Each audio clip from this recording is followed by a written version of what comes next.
Alright, everybody, welcome into another review preview wrap-up deal video.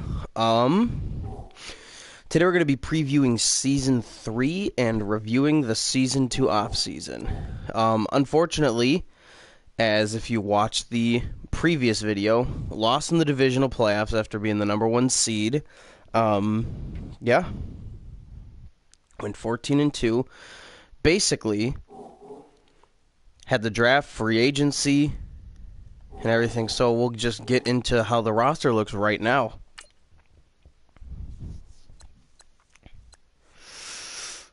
Oh, shoot, backed out. God dang it.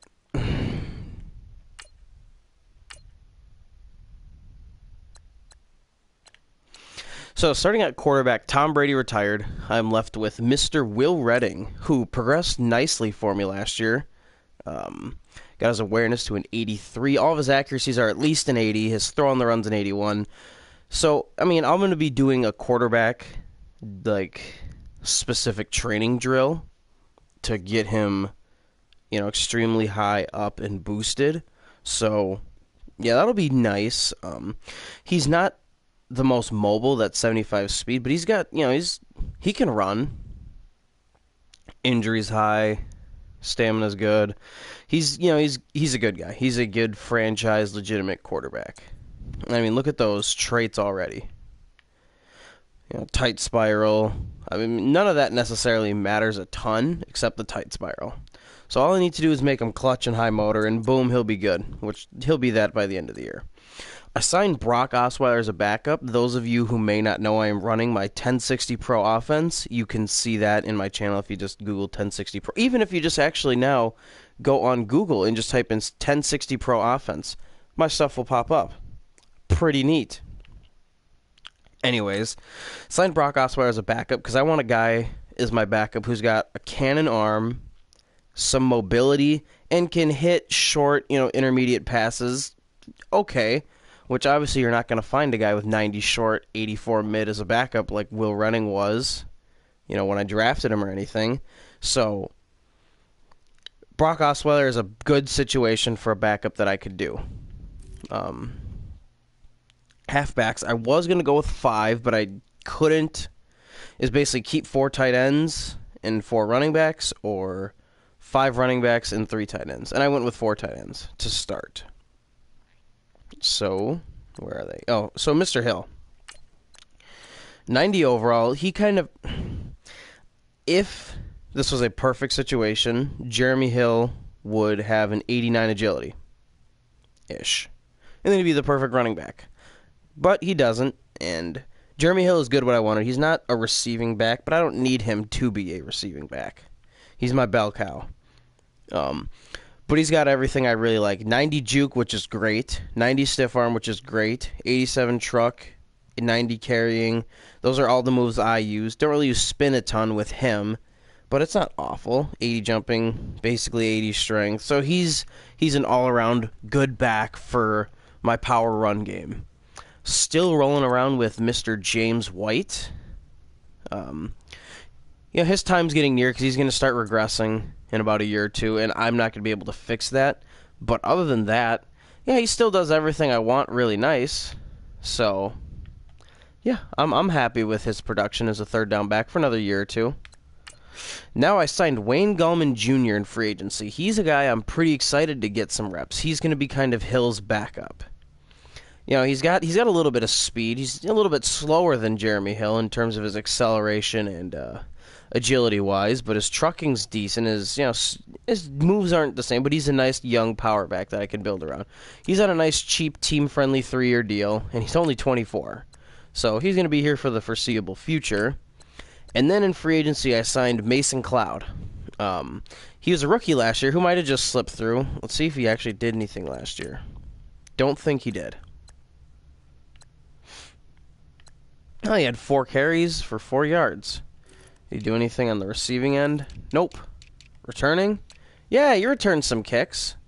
And then this is just preseason stuff. So, you know what? He was used sparingly last year. So, that's not too bad. He's kind of being geared to replace James White. You know, he's athletic. He's got actually decent carrying. So he's going to get some action this year. I got a couple specific packages in my offense where he's going to be utilized on the field. So it'll be nice. So I rolled with Russell Volk here at fullback. Not going to talk about fullback a ton. I just like what he can do. His blocking isn't the greatest. It's, you know, significant drop from Mr. Devlin last year. But he's fast, and here's the thing I really like. He's got an 85 truck, 84 stiff arm, 78 strength, so he can carry the ball, which is what I really need him. And his catching's a 70. So he's a true receiving guy out of the backfield, which is the main thing I needed with a fullback. Receivers, Brandon Cooks is all the way up to a 95 overall. Fast as lightning, can catch amazing. All of his traits are great. He is a true top target. And, you know, this is one thing, too, with Brandon Cooks. Last year, I tried to use him a bit, but he just got hurt. And he just wasn't getting a groove into the offense because Edelman was still really good. Hogan was there. Gronk was obviously there. So it was weird. It was a weird year. And then, boom, I start using him more. 1,500 yards nearly, 22 touchdowns, 22 per catch. So he's going to have another big year. Another big year. Julian Edelman is still regressing. He's not going to have a huge role. He's going to be my third and fourth receiver. My number 3 and number 4 receivers are all rotating time. We'll talk about more of the depth chart going into the season in a minute. Dorsett progressed phenomenally. He's another speed. I got 2 96 speed receivers. Now I just need like a 90 speed, 88 speed, 89 speed that's like 6'6", and my offense will be perfect. But I got a bunch of midgets still. Tried to upgrade in size, but, you know, we'll see. Mitchell. It'll be his last year in New England. I really wish I could use him. He's 6'1", 200. It's nice to have a guy with some size that can do stuff in the slot and go outside a little bit. So maybe we'll see if he catches a niche for himself. I'll go after him in free agency again. Same with Tyler Boyd, who I traded for with the Cincinnati Bengals. Yeah, he's ideally that kind of outside perimeter receiver I want. Again, if he has a solid year, maybe I'll go ahead and bring him back. But now here's the guy I'm really excited about, who's Edelman's replacement. Tyrone Bilukidi. However the hell you pronounce that. From Minnesota. He was like a 5th-round pick for me. 91 speed already. You know, his awareness and route running isn't bad. He's, you know, got decent speed, 88 catching, 81 catch in traffic, 94 jumping, 80 release. You know, if he was 6'2", he'd be perfect. But he's 5'11", or 5'10". So, next we go tight ends. Gronk, still Gronk. Plan to use him as the top target of this offense yet again. Now, I had this guy, took him in the 3rd round. Here he is. Rashard Doyle. Unbelievable prospect. 6'3", 250. For the most part, he's fairly athletic. Decent in the run game, and can catch. I am very excited for what him and Gronk can do. I wasn't planning running a ton of 2 tight end stuff. I actually may have to this year because of how good Rashard Doyle is. But, yeah, I'm very excited. My backup tight ends, I couldn't find... I originally in the offseason wanted to go after Eric Ebron to give Gronk and Ebron, and that would have been a nightmare combo to deal with. So then I needed a few guys as backups, and I was thinking, well, do I need run blockers? Well, all the good run blockers went after I couldn't get Ebron.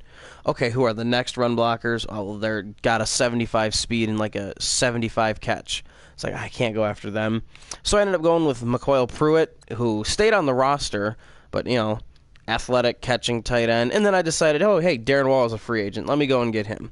So I have 4 really good receiving tight ends, and then one guy who can block really good, and then a guy who's, you know, solid blocking, and then 2 below average guys. They'll be switching out here occasionally in my 3 tight end sets. So O-line is the exact same. Entering in Tony Gonzalez. Tony Garcia at that left tackle spot. 97 pass block, 85 run block, impact, and awareness with an 83 strength.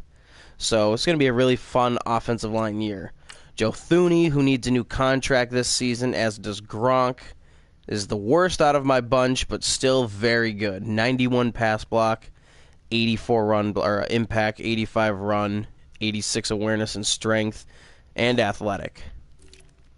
Mr. David Andrews, he's got that 95 pass block, 83 impact, 86 run block, 90 awareness, 86 strength. Very solid center. That 90 awareness helps with that double awareness deal. Shaq Mason, the best guard in the game, other than that dude in Dallas. He's got that 99 pass block, 90 impact, 94 run, 90 awareness, 87 strength. He'll probably be a 99 overall by season's end. I got my backups here, I guess I can talk about. Excited to develop him, see where he goes. Well, he's got a 76 strength, so nope, not actually developing him, but hey, he's a backup. Pulley's a serviceable backup. He'll get in and not get dusted by garbage players. Same with the Schwanknator. He's got that 88 pass block to hold him down, and then a 91 strength. So if he has to play, I won't be scared. And then Cameron Fleming, 97 pass block. And, he's got all that good stuff. I wanted to make sure my guys could pass block elite. But now I need them to run block fairly good. To the defensive side, this is where things get a little interesting. I switched from a true base 4-3. All my nickel packages were 4-2-5 nickel, 4-2-5 double A gap. Using a forefront, basically. So, retooled running a hybrid base 3-4. I will run 4-3 quite a bit, but base 3-4 for nickel packages. So, I got Quinn Hodge the third out of North Carolina State in the second round, I think. Yeah, in the second round. Only reason his overall's this low is that awareness and play rec are god-awful. Thank you, EA Sports Madden. EA and Madden for doing that shit. Anyways, 87 strength and tackle, 82 block shed, almost an 80 power move, almost an 80 pursuit, 83 hit power, and he's athletic for a big dude. He's like 6'6", 280? 6'7", 290. So he's going to be a very good 3 technique, 4-eye, 4 technique. In the interior, he'll be a 3 tech D tackle and a 4 front and a 40 front. And then when I go to a 50 front, he's going to be, a 4-eye, 4 technique, 5 technique. He's going to be over that tackle outside of the guard area. So very excited about him. Still have Trey Flowers, who's another really good guy. I wish he was 285 and like 6'5", but he plays here in real life and does a solid job. Really good player. My top sack leader year in and year out. So, very excited to have him again. Hassan Ridgeway will be another nice tool along him, Brown, and then Quinn Hodge are going to be the guys who rotate a ton on D-line.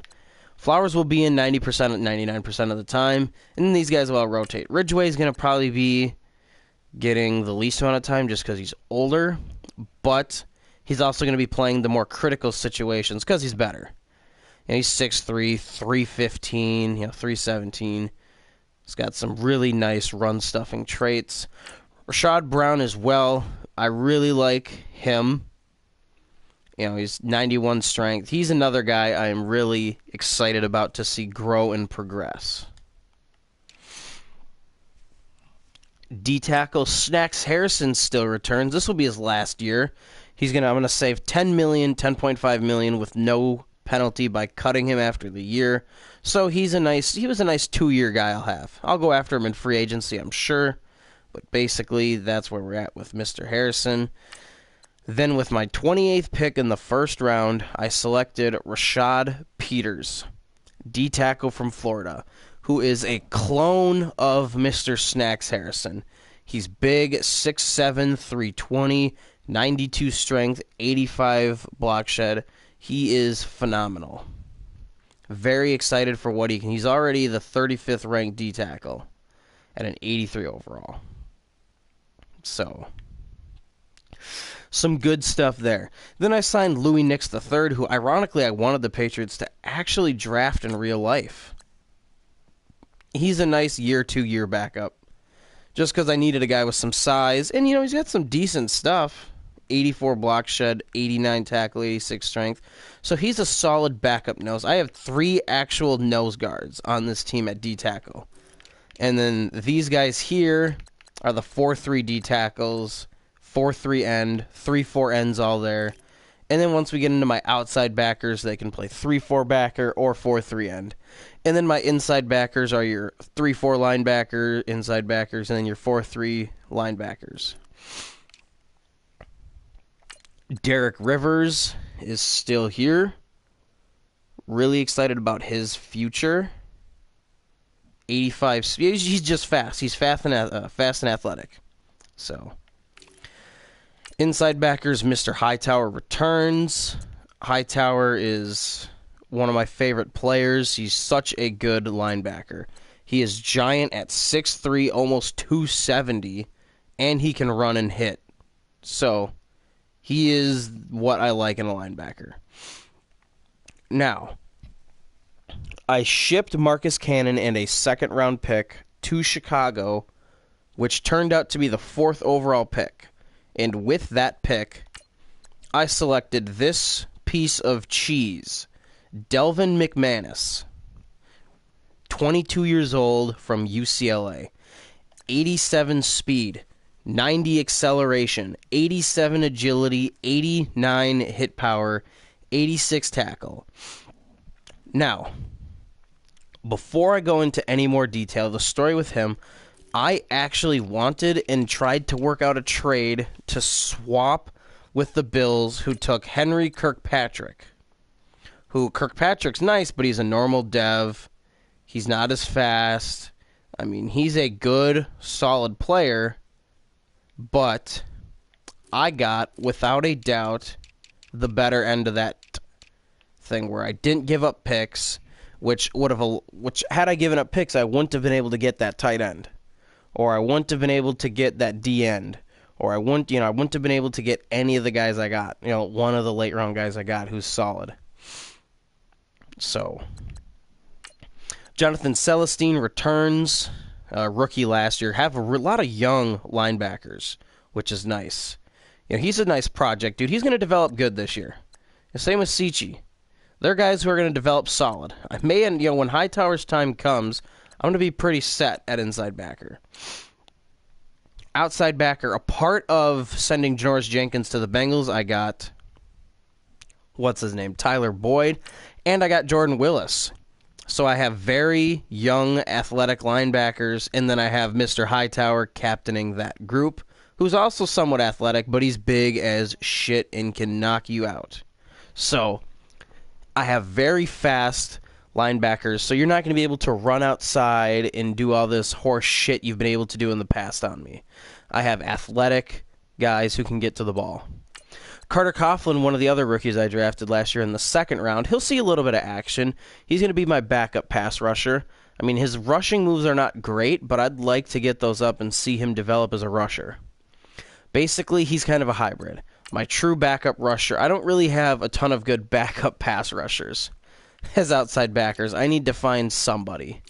So, Hightower, honestly, if one of them goes down, Hightower would have to kick outside, and then it'd be McManus and someone else starting inside. So that's one thing I don't have a lot of depth in that I need to get moving forward. Corners, Malcolm Butler still returns with a great, just great in general he is. So, Malcolm Butler returns, very excited for what he can do. 93 zone, 90 man, 91 press, 92 play rec. His awareness is like a 91, 92. So, everything's great about Mr. Butler. Second best corner in the game. So, there we go. Now I got Gilmore. He's even better than before. His zone should probably get up to that 91 threshold. Man will probably get up to 90 next year. So, very happy about Stephon Gilmore as well. Got rid of Jenkins, so my corners aren't as good last year. I got worse in the secondary because of that. But I got Quentin Rollins, who's not a bad piece. He's got a good man, good press. His zone isn't the greatest, but, I can work with it. He's a little fast, so I like Quentin Rollins in terms of what he brings to my defense. He's a nice, physical, aggressive corner who can make plays in the run game. Cyrus Jones also, so... I like last Madden, he actually progressed to like a 94 overall. So I had Butler at a 94, I had him at like a 90, and then I had Logan Ryan at like a 93. So he has not done as good this Madden, but he's still, I like keeping him around. I'll probably go after him in free agency. Antoine Winfield Jr., he's athletic, he's big. His press and man aren't that good, but, with a year of me focus training DBs the whole year, and then, probably linebackers, he'll be solid. So, I'm excited for what he can bring to the table. A rookie that I drafted in like the 5th round, Christoph Boyle. He's got some good stuff. He's fast. He can play press. He can play man. He can play zone. His play rec is garbage, and he might, in all honesty, become a safety next year. To be completely honest, he might be my free safety next year. So, gonna watch out with him because he's got good cover. He's like a McCourty 2.0.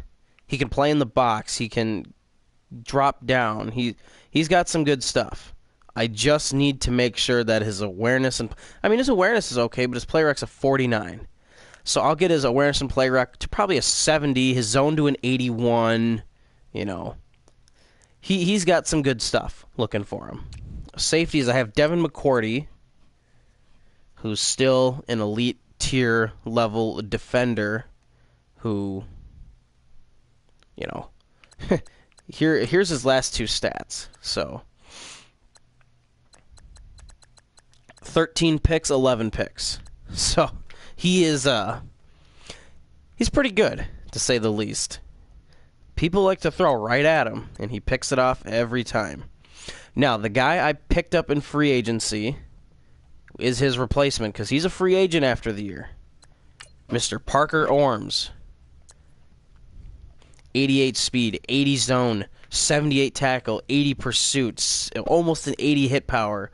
Just all this stuff in here is nice. He's got a high motor trait already. So it could be next year, if they progress well, Orms and Boyle at the safeties next year, which would be very interesting, to say the least. Strong safety, Deron Harmon returns. Him and Orms are going to be splitting duty there. Orms is going to see some snaps this year. Got Harmon. Calvin Pryor is my box safety if I need to lay some oomph into the defense. And then Demewieth Travis returns, one of my favorite Gophers. So, he's a nice little project. Kicker, Brandon McManus still is there. Good kick power, good accuracy. And then Logan Pop, 95-90. He's turned into one of the better punters in the league.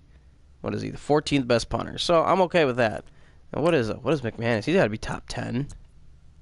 Hey, he's the 4th best kicker. So practice squad talking. Cooper Hoffman, who lost the job, is here. He is a little bit better in the run game, but not as good in the passing game. So I went with the other guy. Denard Hazel's going in there. I don't think he'll last. A 92 speed halfbacks rarely last on the practice squad, but hey. Quinn Seymour, he's a solid I didn't draft these guys, but, he'll last. He'll do good on the practice squad. Alex Mathis is a backup nose guard. He could, if he stays on my practice squad, I won't need to go after another nose guard. Jason Kornick he could end up on the regular roster as well. If I need another balanced tight end, Jason Kornick could do it. So I'm excited for him. Dallas Rees, another one of those linemen that's like, he could get a cheap 2-year deal after this and, make some impact as a backup. Got a backup linebacker on the practice squad. Got a corner. And then my tall receiver who was on the roster last year. Now I'm putting him on the practice squad. And then Mr. Nick Toomer. I wanted to draft him last year and just actually dev the shit out of him.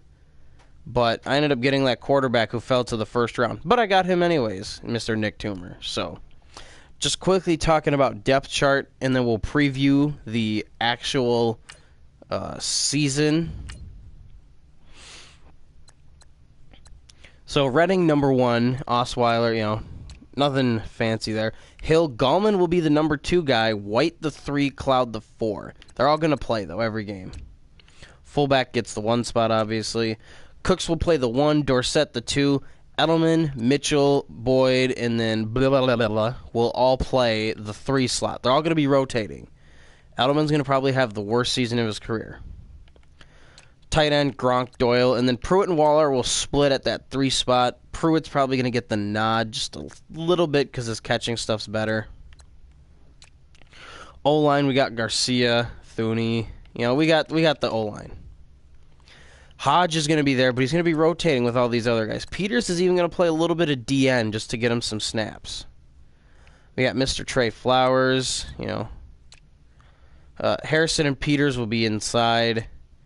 Rivers, and then Coughlin's the backup there. Got Solid on the inside. Hightower and McManus. Ooh, got a cold. Colds are not fun. Jordan Willis... Really excited about the addition of him. Carter Coughlin, Teal will still be the backups there. Corners got Butler, Gilmore, Rollins, Jones, and then Antoine Winfield Jr. Boyle will probably see a little bit of action there at some point. Free safety got McCourty, Orms, and Demarius Travis. Then we got Harmon, Orms, and Pryor. Orms and Harmon are going to be playing, and if it gets to the point during the year where I'm comfortable with Orms, once his awareness and play rec get worked up, he'll probably take over the job from Harmon. McManus, Pop. McManus will do the kickoff duties. Cloud and then blah, blah, blah, blah, are going to be doing returning duties. So, that'll be fun. McManus kicking off. This dude will be the long snapper. And then White, Cloud, Gallman will be the third down back duties. And then the practice squad. So there's that. We're just going to quickly get into the schedule and kind of talk about what I think of the opponents. So preseason schedule, I don't care. It's the same every year. Lost the sim to the Texans. So, it's whatever. Start off the year with the Dolphins. They were 0-8 to start. Got a new head coach. He went 4-4, including a blowout loss to me. He got a lot better. He got a quarterback. Fix some stuff up. So he'll be a better team. His games will be a little bit of a struggle this year, I bet. Then I open with the Bills. I should beat the Bills both times. He's a good user with a bad team. His players they Madden him quite a bit. Jets, who I swept in the regular season last year, but then lost to in the divisional playoffs. Always tough games. I'll probably split the series this year. It'll be a 500 series at least. Bills again. Steelers, they had a top 5 pick. So they dumped Big Ben, drafted a quarterback. So I'm hoping that I catch him in the rookie growing pains in these first few weeks. Otherwise, he beat me year 1 regular season. Then I blew him out year 2 regular season. So it's an upper hit. It's a hit or miss. I'll give myself the win there. I should beat the Redskins pretty handedly. I know the user. He did upgrade his team. He got J.J. Watt, LeVar Miller, Will Fuller for the number 1 overall pick. So he turned that, he turned some stuff around there. And he signed Andy Dalton in free agency. Bengals should be a win. They won the division at 7-9, but their coach is going to be testing out a 1 receiver offense, which should, in principle, not work well against me. Bye week, which doesn't matter. Versus the Eagles, that's in a 50-50 game. Same with the Cowboys. That's a pretty rough stretch there. Eagles, Cowboys back-to-back. Then I face the Ravens, who that should be a win. Same with the Dolphins. Browns should be a win. Jets, like I said, I'm going to split the the Jets. Then I face the Chiefs, who I beat. I have not played them since game 1 of last season, or 2 seasons ago, since the first year. Jaguars, I'll probably lose that game. I haven't beat him yet this cycle. He's 2-0 versus me. And then I end with the Giants, which should be a win. So I'm looking at loss for sure, split with the Jets, go 1-1 in these games. So I'm looking at a 13-3, anywhere from 12-4 to 14-2. Probably going to go 13-3. So another solid year rolling into the playoffs. I just need to get into the playoffs and win. So we'll see. Looking right now for my rookie quarterback to throw 4,000 yards, 28 touchdowns, 12 picks at most. That's his goal. So thanks, guys, for watching and tuning in. You will see a mid-season review, and then I'll see you when I play my game tomorrow night. Take it easy.